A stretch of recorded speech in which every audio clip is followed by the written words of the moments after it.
highlights with Woodbury Central hosting Cam. Woodbury Central, they take the lead in the first in the Battle of the Cats. Joe DeStichter drops this one down in the third base line.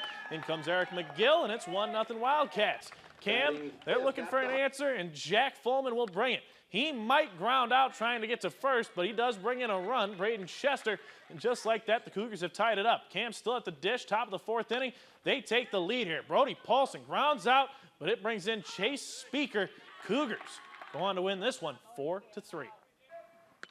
Other sub-state scores of Siouxland teams, Akron Westfield wins 7-4. The Westerners, they'll meet Galen Catholic in their district championship after the Jays won 12-2. On the other side of the bracket, the Warriors of Alta Aurelia, they advance to their district title, winning 10-0.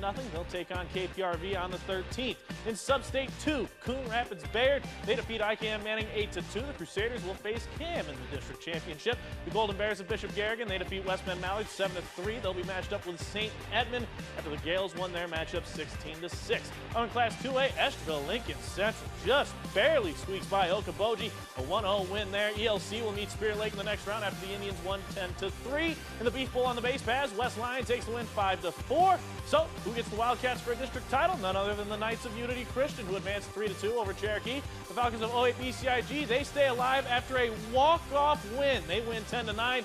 The Falcons, they'll take on Kemper Catholic, who top Pocahontas area 7-5. Final two scores here. Underwood tops Hinton 6-1. The Eagles will take on Ridgeview in the District 15 championship.